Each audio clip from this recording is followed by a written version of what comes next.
Refresh that. Almost there. Okay, it should be live now. Okay, we're live. Wonderful. Here we go. We've been live for 5 seconds. Here we go. Okay, ladies and gentlemen, thank you so much for tuning in. My name's Matt Bailey. I'm the National Ambassador for the Scotch Malt Whisky Society. Really great to have you all tuned in, being a part of this discussion. Every single night we go live at the Society. It's something we've been doing for about a year now, as I said, and it's a great opportunity for us to connect with our members, make some great content, have a great discussions, meet amazing people. Now, I normally like to do these obviously in person, but doing them digitally is where we're all at the moment. And, we're all trying to flatten the curve, as people say. Thank you to everyone who's tuning in already, which is great. And we love having these discussions and talking great whiskey, having these discussions with amazing people. And one of those amazing people is one of my recurring guests that I like to have on the show, Murray Hassan. And I'm going to tell you just a little bit about Murray before I even let him say hello. For those who don't know, Murray is an absolute book geek. Now, this guy has a history in book selling, in everything to do with books, so much so. I'll let him explain that a bit more. But really, when it comes to whiskey literature, he's the one I look to find out what's worth reading, what's worth checking out, and also which books are quite simply rubbish. So it's always good to get a bit of both sides of the coin there. But I will just say, and I know he doesn't like me saying this, but it's true, Murray was an integral part of my whiskey journey, along with a number of other people, of course, along with people like Andrew Durbidge, our cellar master, people even like Jonathan Walzak, a good friend of mine. So many names, I won't even try and list them all right now, but so many people that were integral to the early part of my whiskey journey. And Murray certainly was as well. And he was actually the person who properly introduced me to the Society, so that was a long time ago. I'm going to let him say hello. Murray, hello. Thank you for coming back onto the stream. Thank you very much, Matt. Lovely to be back. Excellent. Excellent. So we're going to talk some whiskey literature. You're going to do most of the talking, I think. And we're going to talk for just an hour or just under and talk a little bit about some of the literature that you've recently discovered in whiskey writing that you think is well worth checking out in printed form. Of course, we're not talking blogs or serious writing online. We're talking about printed writing. But we should start with a dram in hand. What have you got? Absolutely. Well, I've got a Society dram, but this is one no one would have seen before. This is a Cragganmore. It's called a roller coaster boaster. People probably can't quite see that on the screen there, but what's the code on that? 37.57. Yeah. I picked this up when I was in the UK about 3 years ago, and I tried it at the London rooms, the Gresham Street rooms, and adored it. So I had to buy a bottle there and then. It was like, okay, that's going on the list. It was part of the shopping list, which included obviously whiskey, but a lot of books too. So it's a given that, I'll buy a lot of books. But I love this whiskey because, yes, it's got a bit of age to it. It's 26 years, but it is truly sublime. It's not overly tannic or and not overly heavy going. It's a refill ex-bourbon hogshead, which makes sense as to why it's not super tannic. So team refill again. Hashtag team refill. Hashtag team refill. But this is just something that I thought would be quite nice to go with the first book that I wanted to introduce as well. So I thought I'd start with a few books. Given we're all in this wonderful situation, well, a situation we'll make the best of the circumstances of self-isolating and spending time indoors and obviously we won't be traveling much for a little while to come. So I thought a theme for tonight might be armchair travel and books concerning whiskey and people's travels around them. So I've picked 3 books that hopefully shed some light on that. The first one of those is a book that came out in 2018, and I think it was reviewed in one of our Unfiltered magazines, possibly in 2018, maybe early 2018. It's called Whiskies Galore by Ian Buxton. I'm not sure if it shows up properly there, but that's the cover of it. Ian Buxton is a well-known whiskey writer. He's done a lot of biographies of distilleries. I call them biographies of distilleries, but distillery histories. He's worked for a major drinks company. He's a member of a number of different whiskey clubs and credentialed in that regard, keeper of the Quake and so on. But he's written quite a lot, and he's one of those go-to authors in terms of the history of whiskey, history in context. It's Ian Buxton and Charlie McLean are two of those writers who don't just talk about the individual whiskies and review individual whiskies, but they look at the culture of it. They look at the history, where everything sits in place.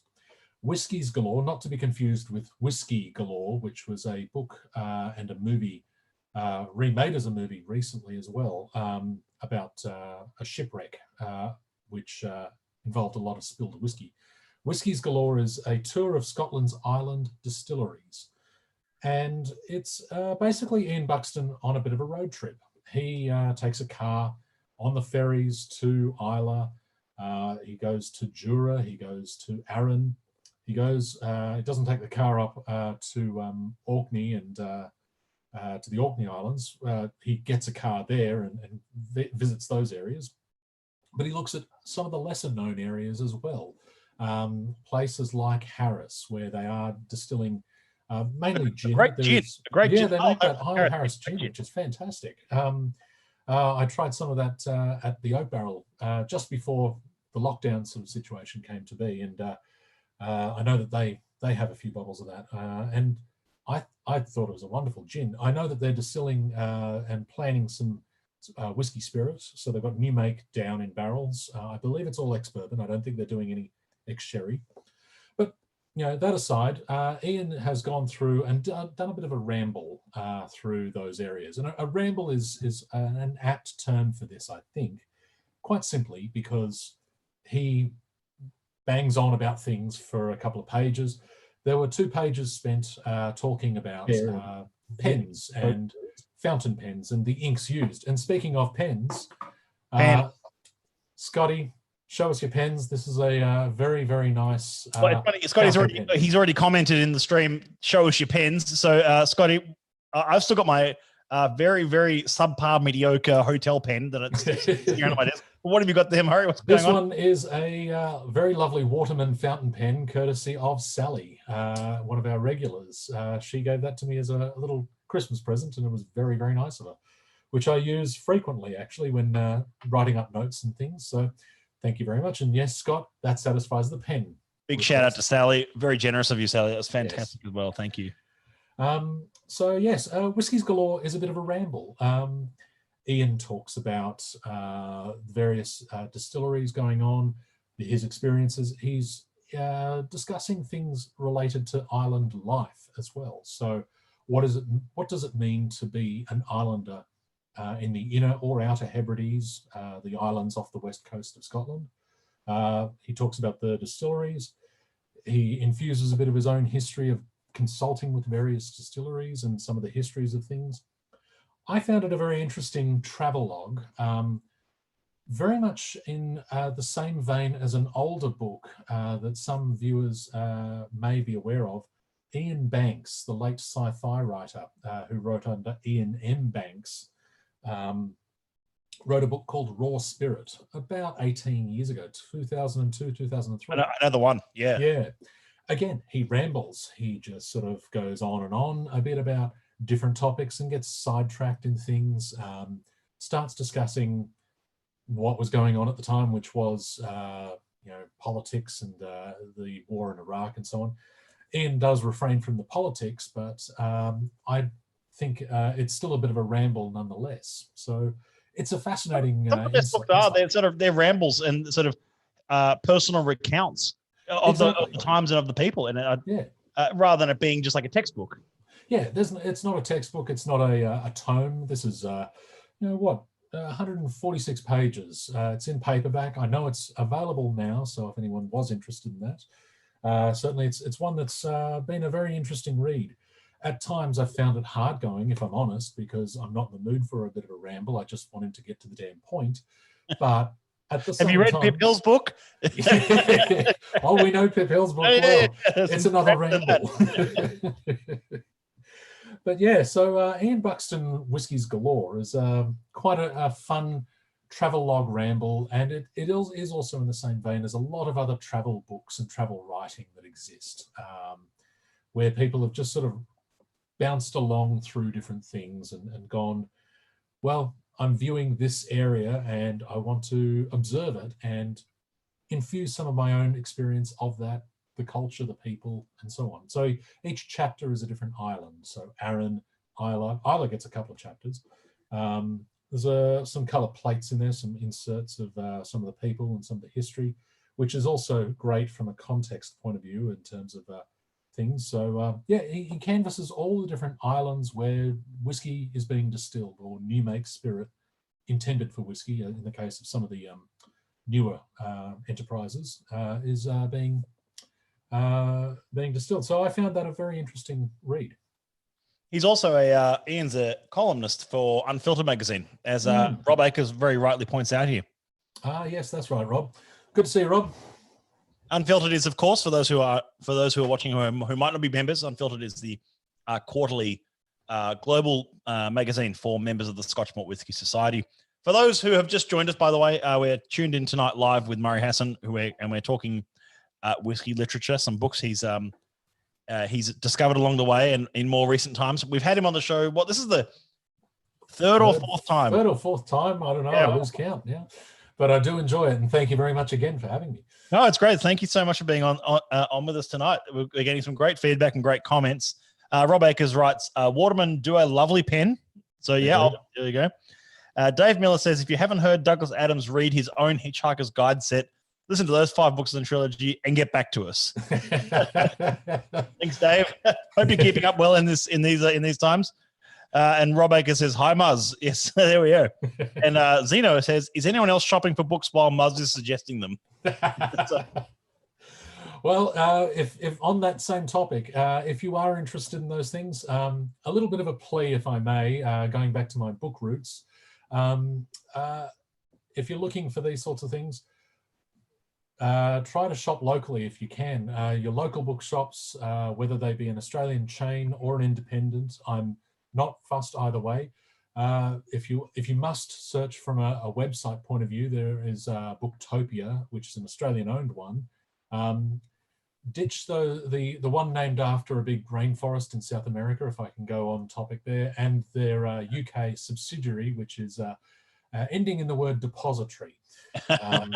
If you are searching Booktopia, not depository, right? Not depository, yes. Got it. So support a local business. Bookshops are still out there doing it, and some are still open. And that's my little spiel for that. But yeah, look, bookshops can certainly order these things for you. Before we move on to book number 2, let's grab one more question here. One from Tim Steens, who writes, has anyone written a history of the Australian industry? Oh, that is an interesting one. There have been a couple of books by different authors. There's one on Tasmanian whiskey called The Devil's Share. And there was a very small book written by Alice, and I can never remember her last name, called The Lore of Whiskey, L-O-R-E, same as Lefroy Law.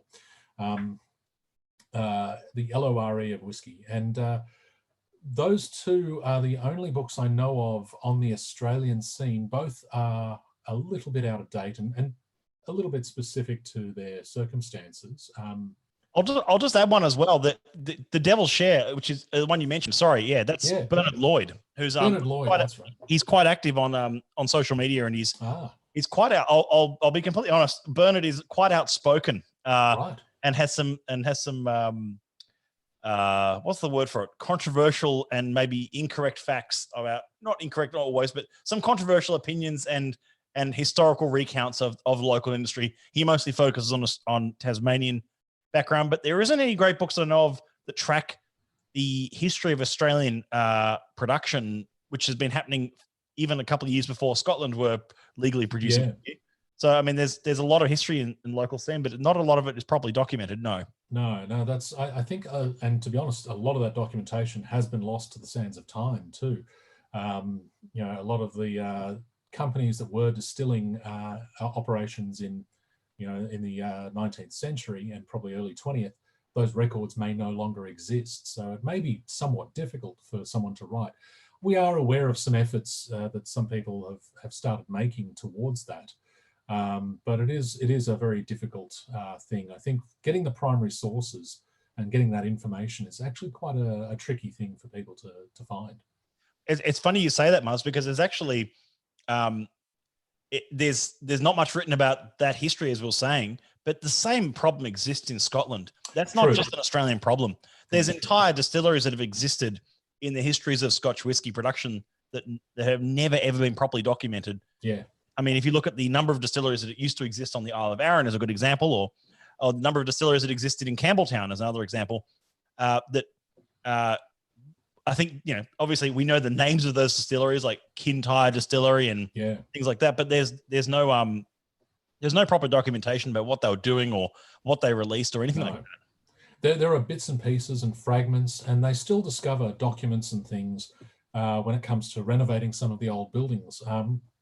I had heard an anecdote, and I think it was from Ian Buxton, that when they were refurbing some of the buildings from, I think it was the demolition originally of Rosebank Distillery, that they discovered some documents in among the building that had just sort of been wedged in under a stone or wedged in somewhere in there. And those now belong to the National Museum of Scotland. So you know, it's obviously these were going concerns. They were businesses at their time. So and the passion for whiskey as a spirit, and as even a collectible item in some ways as well, is not something that it has existed really beyond the last 30, 40 years in many ways. Even that's being generous. Yeah, in truth, a lot of that hasn't been documented in years past, and it's, you know, it's why it's important that some of the companies do have archivists. I know that Dr. Nick Morgan, who got referenced the other night in the live stream, Nick Morgan, for those wondering, who works at Diageo, he's a chief archivist and historian for DCL, Diageo, and their history, which is fantastic. Yeah, he had some primary source material, which I know that they're quite keen on sorting because I think it's later this year, there is a book due on the history of Johnny Walker, because it's 200 years of Johnny Walker this year, if I'm correct. Right. It's an interesting sort of thing. I think that people are discovering the histories of these things and seeking more in regards to the history of different distilleries, of the experiences of the people. It was woven into the society, so it wasn't really something that was felt an urgency to be documented. So, book number 2. What do you reckon? Book number 2. Let me bring up my second whiskey, and there's a reason for this particular whiskey. It's one that we did feature here some time ago. Andalusian Gazpacho. It's 107.13. Let me hold that up. So there we go. I don't know. So that was a Speyside Festival special release, wasn't it? It was, yes. And I picked it up because I think we'd tried it somewhere. You had an open bottle somewhere, and sounds like a local story. Yes, it's what we do. And I remember thinking, gee, I've got to get my hands on that. So as soon as that became available, I snapped that up, and I thought, yes, that's definitely one to bring out for this, because my second book is written by an author, Rachel McCormack, who's a Scot, but she is a food writer who left Scotland at a young age and went to Spain, and she's actually world recognized as an expert in Spanish cuisine and cooking and Spanish wines. This book is her ode to whiskey. It's called Chasing the Dram. And it's called Chasing the Dram, Finding the Spirit of Whiskey. And she'd never written about whiskey before. It's something that she was commissioned to write. she explains in the introduction that she's giving her dad, her father, an explanation of the writing that she's about to be doing. And he said, well, that seems all right, doesn't it? That's not bad. And she goes on to say, well, that's brilliant. That's, sunshine, rainbows and unicorns and everything. So she's playfully mocking some of the Scottish reserve and disposition of what she calls the Presbyterianism of anyone in Scotland. Right. But essentially, it is her fun-loving take on the exploration of whiskey, Scottish whiskey, what it means in culture, which a lot of writers have attempted to try to fathom. However, it's something rather interesting, I think, because she doesn't just go to distilleries. She doesn't just profile places like Ian does with the Whiskies Galore book. She goes and talks to the people in different parts of Europe. She goes to Spain and asks them, what is it you love about whiskey? Goes to France, where whiskey consumption is higher than cognac, I believe. I can't remember where it was. I remember reading that France had perhaps maybe the highest per capita in spirit consumption. I think it is something like that. I never remember quite the number or what that statistic is, but Yeah. it is one of those sort of staggering ones that they drink almost as much whiskey as they do in Scotland. But she goes to France, she goes to other places, but she writes about these things from a perspective of a food writer. So there are recipes woven in there, cocktail recipes, recipes to cook with whiskey and infuse whiskey into various foods. So it's like that book we talked about before Christmas. You had Cooking with Whiskey, which we were going to do a bit of a bake-off, but we never quite got around to that. And I think bushfires sort of got in the way with things. But what I find... Sorry. Luke McCarthy's book as well. Sorry. Oh, yes. God, yes. Oh, sorry, Luke. Luke. I know you sometimes watch this. So, yes, your book as well. Oh, my God. Sorry, I was having a mental blank because, I was trying to focus on that Bernard Lloyd book, which was, like I say, a bit controversial. There you go. Sorry. That's right. I forgot about Luke McCarthy's book, and I shouldn't have. That's bad on me too. I own it too. And a big hello from James Finnegan, from Andy Tuppence Davis, from Jeff Darby, from Ross Anderson, from Cam Gilkinson, all this great stuff. And a comment there from Daniel Mathers that says that France has the highest per capita whiskey consumption in the world. We're correct. There you go. There we go. Oh, wow. I just took a... It's, if I recall correctly, the proof on that Andalusian Gazpacho cask was ridiculous. Yeah, it's 65.0, so 65 flat. Yeah. Ooh. They were big. I mean, those 107s were massive whiskies. We have had a few through. They've all been sherry casks. They've all been big whiskies.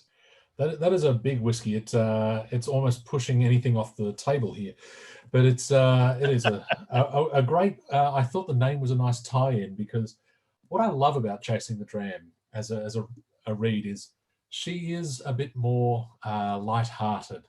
Ian can be a bit serious at times, and I think there's a great place for that. And he's knowledgeable. His expertise is unparalleled in a lot of things. He's an aside, actually, he's releasing, he's the co-author of a book, one of the Whiskey Geeks geek books. It's called The Science and Commerce of Whiskey.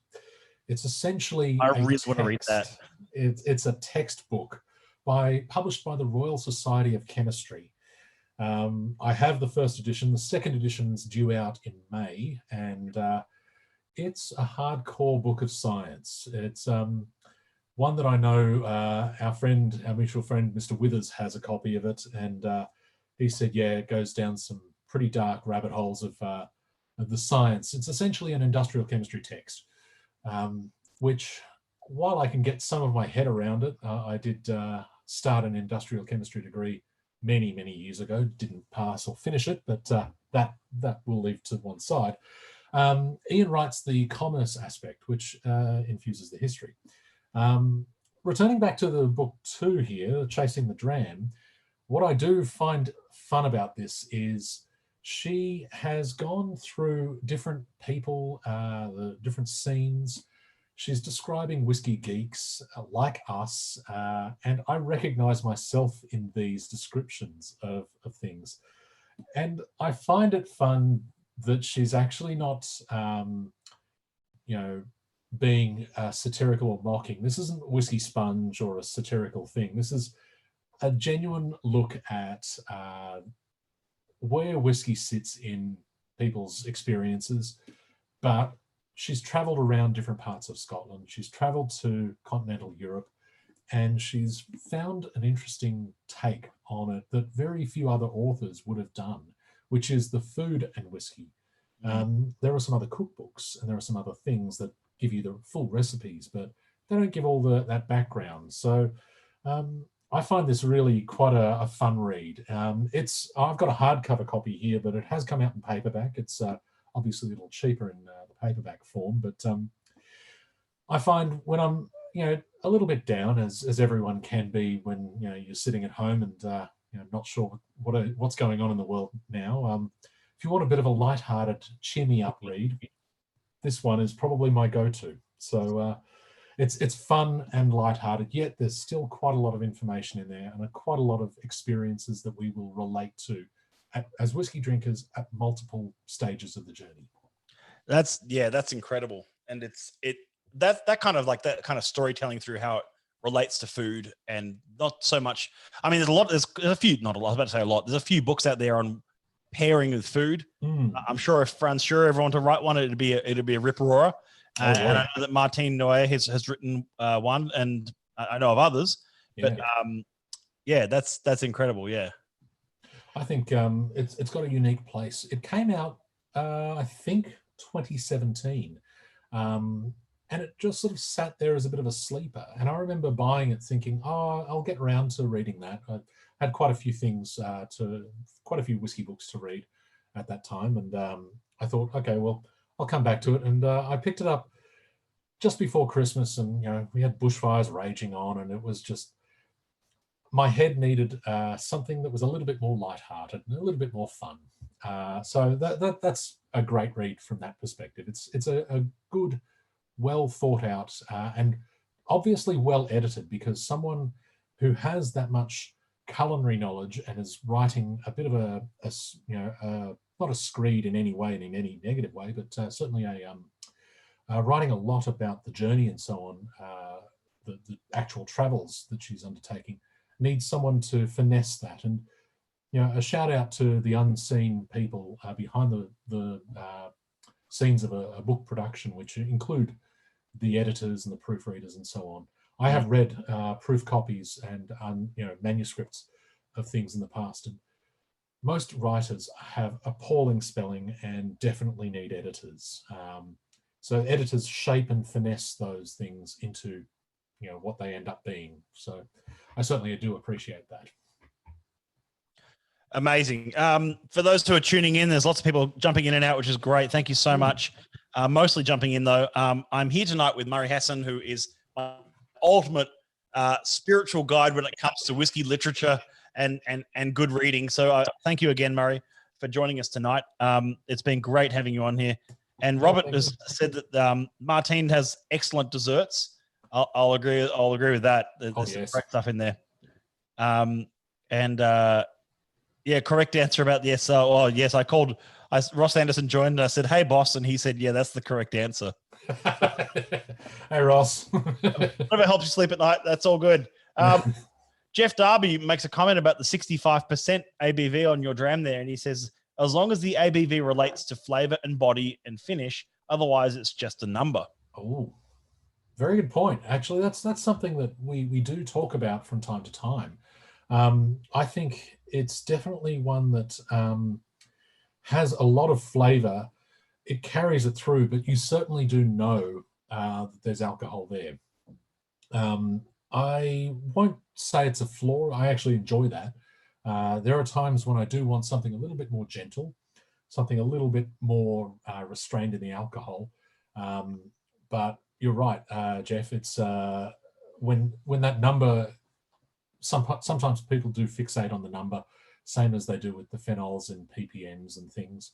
I do find that's a really good point. That's a really good point, though. About people do obsess over these numbers on ABVs and ppms in whiskeys and whatnot. Like, oh, this whiskey's 300 ppm. It's like, how come it tastes just as peaty as one that is technically 55?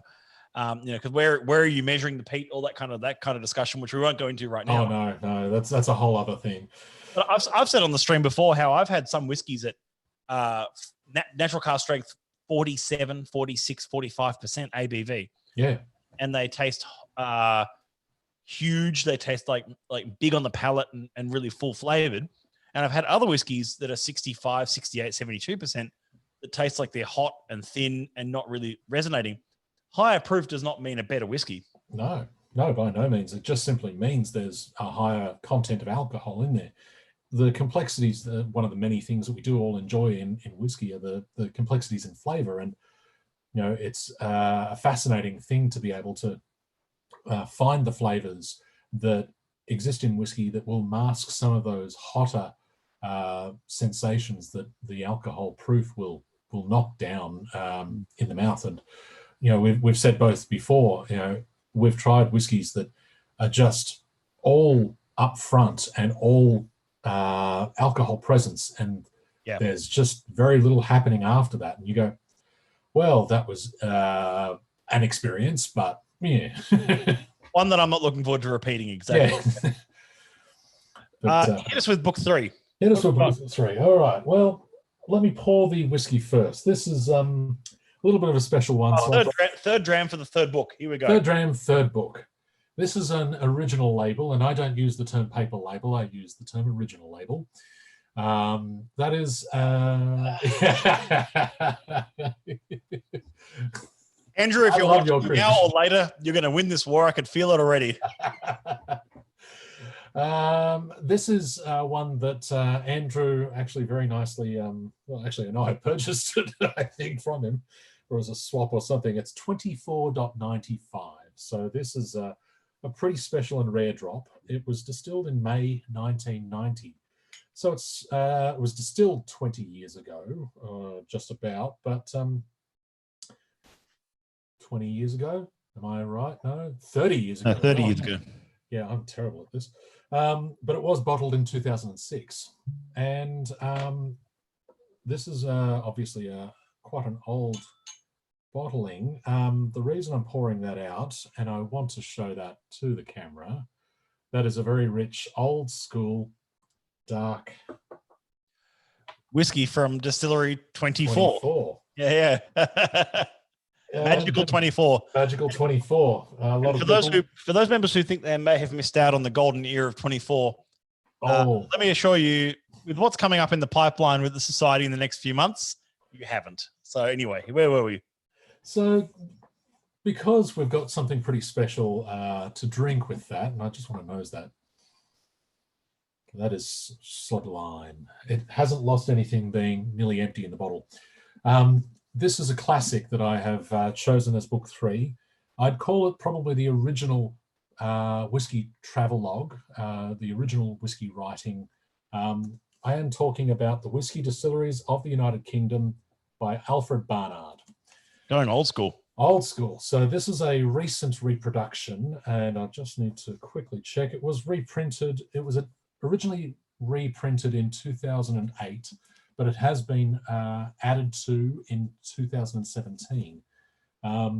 There are a few different reprints of this. It is an old book. This came out in 1885. And the backstory of this, and the reason, I'll explain why I think this book, and I'm going to put it down because quite simply it's heavy, it's a hardcover. Why I think that book is quite important for as a travel book and quite important as an original piece of literature. Alfred Barnard was a writer, a journalist. He was commissioned by the Spirits Journal, Harper's Gazette, which was a Harper's Drinks Gazette, I believe it was, around 1885, to do a tour of the booming area of whiskey distilleries in Scotland. It was boom time for Scottish whiskey.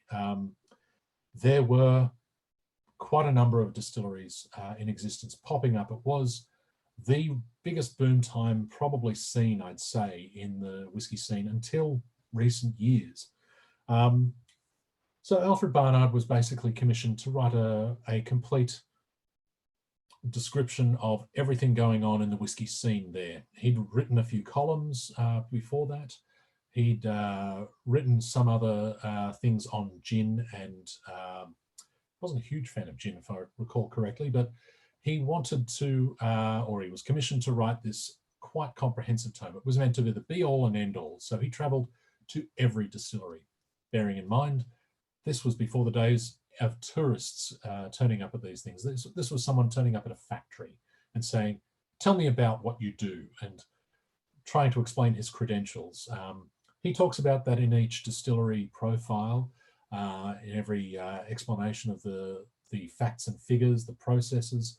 But he goes around every area, and he was one of the first to talk about Speyside as a region, as a general source of this. And he started talking about why the Speyside area is actually relevant and important.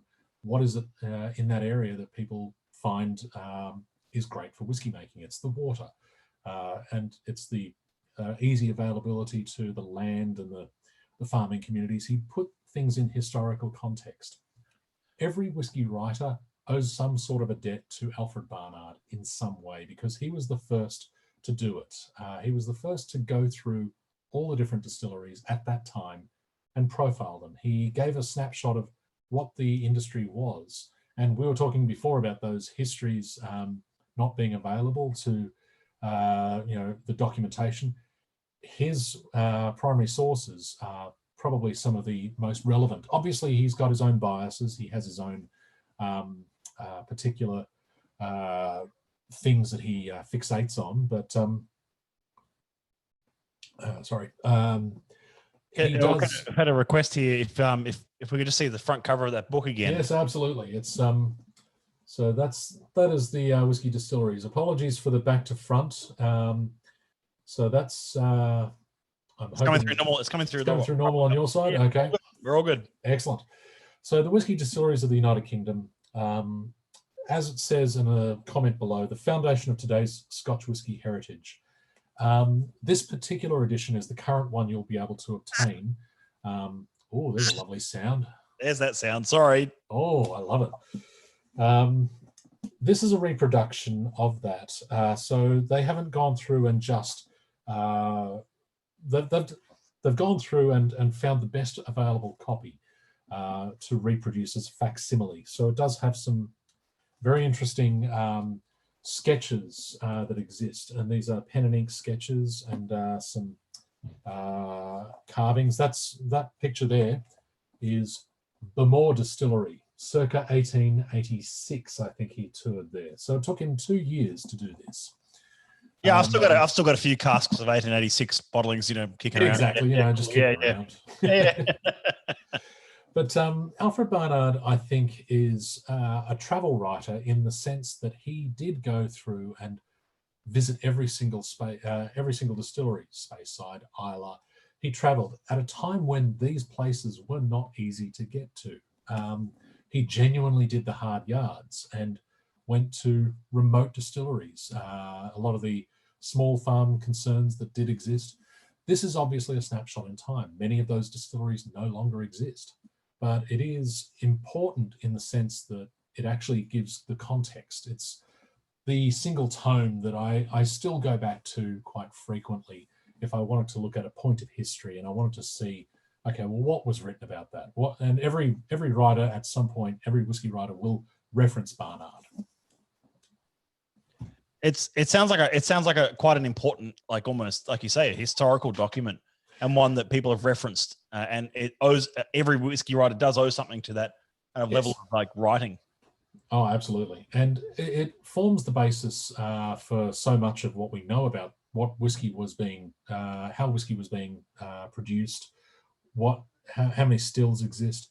Its descendants are many and varied, everything from Charles MacLean's books, Whiskeypedia and Scotch Whisky, A Complete History, many of which I actually have behind me. I have a stack sitting behind my desk of about 2/3 of my whiskey books.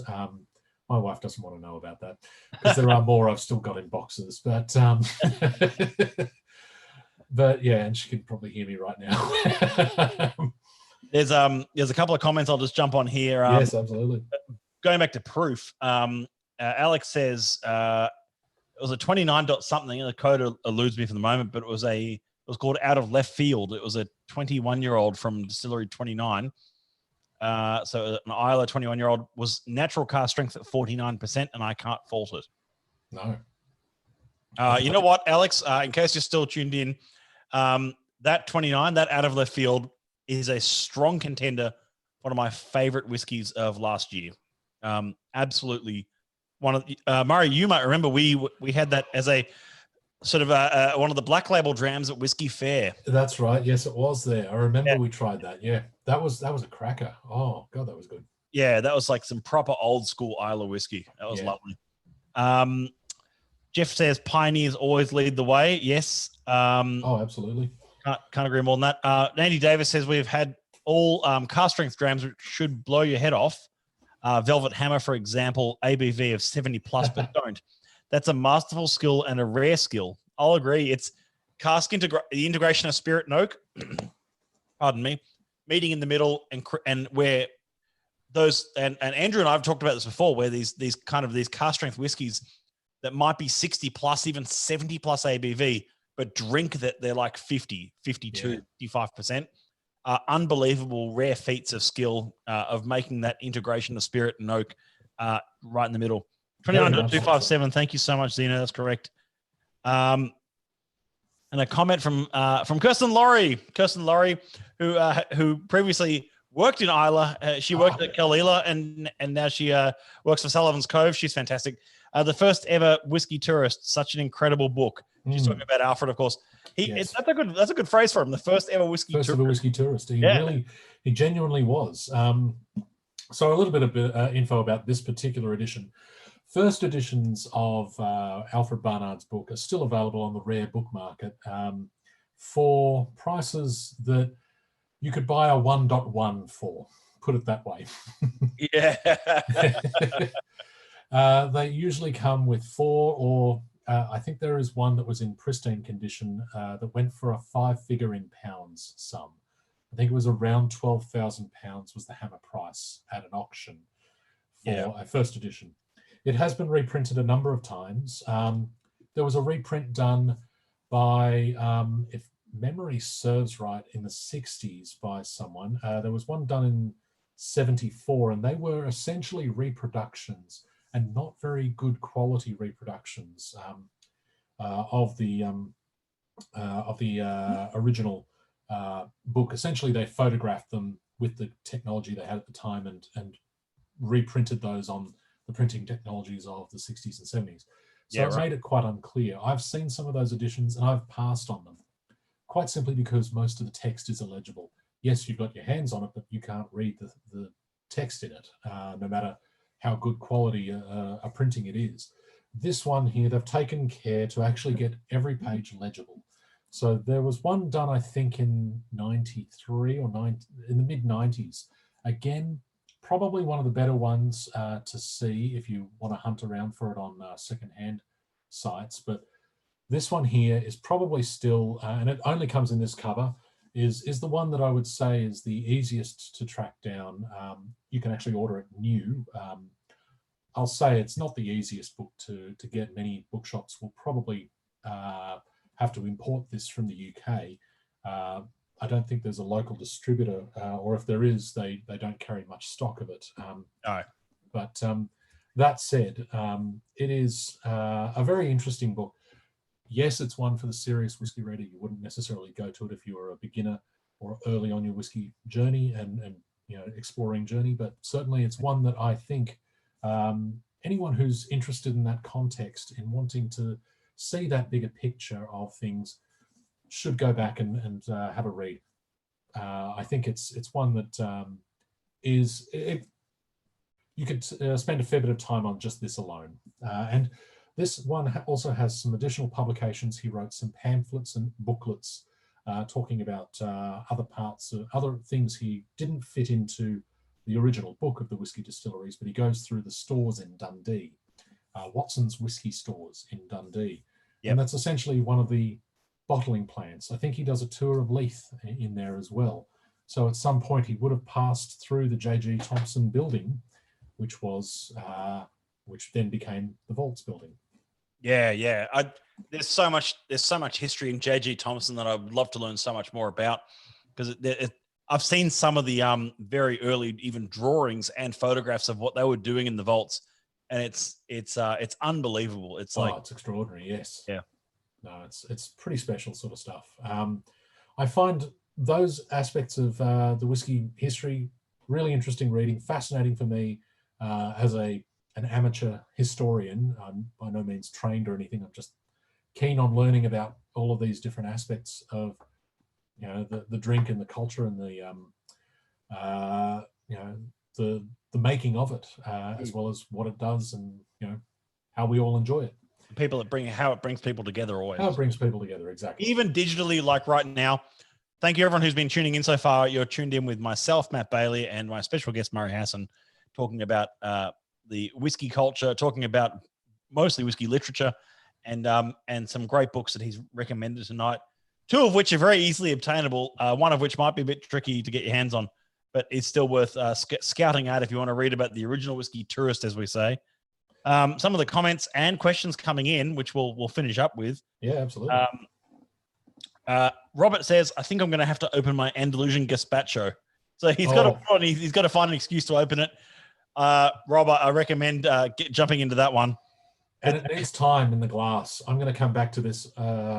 It's already evolving a bit. It's been in the glass now for about 20 minutes, and I'm really enjoying it.